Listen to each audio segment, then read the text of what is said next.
जो होता है वो कैसे सोचता है, और एक सफल इंसान जो होता है उसका थॉट प्रोसेस क्या होता है। क्योंकि दोस्तों जो आम इंसान होता है ना, वो आस और काश की ज़िंदगी जीता है। काश मेरी ज़िंदगी में ऐसा हो जाता, वो सिर्फ आशा लगाता है। और जो सफल इंसान होता है ना, वो विश्वास की ज़िंदगी जीता है। उसे पता होता है कि मैं ये कर रहा हूँ, इससे रिजल्ट आएगा। दोस्तों जो आम इंसान होता है ना, उसकी ज़िंदगी, उसकी दिनचर्या, उसका मूड, परिस्थिति, मौसम, बारिश, ठंडी, गर्मी डिसाइड करती है। आज तो मूड नहीं है, आज तो नहीं जाऊंगा, आज उठने का मन नहीं कर रहा है, सुबह नहीं उठूंगा। लेकिन जो सफल इंसान होता है ना, उसका दिनचर्या उसका लक्ष्य निर्धारित करता है, उसका ड्रीम डिसाइड करता है, उसका जीवन का मकसद क्या है वो डिसाइड करता है। और दोस्त, अगर आप सफल होना चाहते हैं, आपके पास एक लक्ष्य का होना जरूरी है। एक ऐसा लक्ष्य जो आपको सुबह सुबह उठने के लिए मजबूर कर दे, एक ऐसा लक्ष्य जो आपको देर रात तक काम करने के लिए मजबूर कर दे, एक ऐसा लक्ष्य जो आपको जाकर के उनसे मिलने के लिए मजबूर कर दे जो आपसे नहीं मिलना चाहते। जब आपके पास एक लक्ष्य हो जाएगा मेरे दोस्त, तो ऑटोमेटिकली आपके अंदर उस ऊर्जा का संचार हो जाएगा।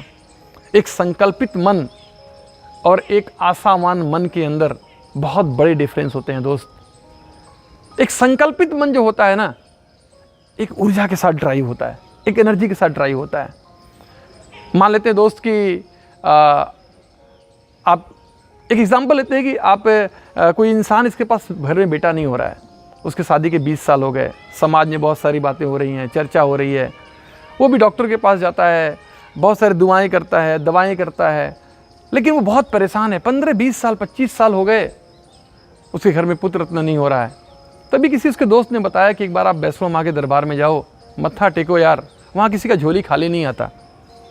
आप अपनी पत्नी के साथ जाते हो और जाकर के आप वहाँ पे मत्था टेकते हो और माँ से मन्नत मानते हो, माँ अगर मेरे घर एक पुत्र हुआ ना, और उस पुत्र को लेकर के मैं आपके दरवाजे पे मत्था टेकने के लिए आऊँगा, जब वो 5 साल का हो जाएगा और नवरात्र के पहले दिन मैं आपके पास आऊँगा। आपने संकल्प लिया और आप वापस आते हैं और एक आश्चर्य हुआ, आपके घर एक पुत्र रत्न की प्राप्ति हुई, आपके परिवार में खुशियाँ छा गई, और आप उसी दिन से सोचने लगे कैसे मेरा बेटा 5 साल का हो, जल्दी जल्दी हो और मैं इसे लेकर के माँ के दरबार में जाऊँ। दोस्तों वो वक्त आ गया जब माँ के दरबार में जाना था। आपने रिजर्वेशन करवाया कि चलो मैं, मेरी वाइफ, मेरा बच्चा, हम लोग वैष्णो माँ के दरबार में जाएंगे। और आप घर से स्टेशन के लिए निकले, लेकिन रास्ते में ट्रैफिक था, आपको लेट हो गई और ट्रेन छूट गई। क्या करोगे दोस्त? वापस आ जाओगे? नहीं ना।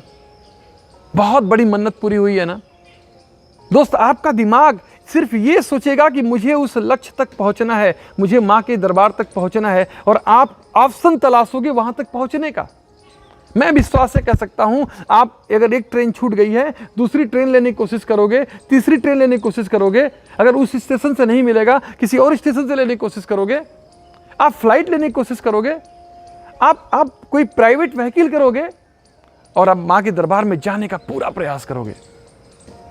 दोस्त जानते हो आप क्यों ऐसे सोच रहे हो, क्यों ऐसे कर रहे हो? क्योंकि आप संकल्पित हो वहां जाने का। अगर आपके अंदर संकल्प नहीं होता तो आप बोलते कि माँ ने बुलाया ही नहीं, चलो नेक्स्ट टाइम चलेंगे।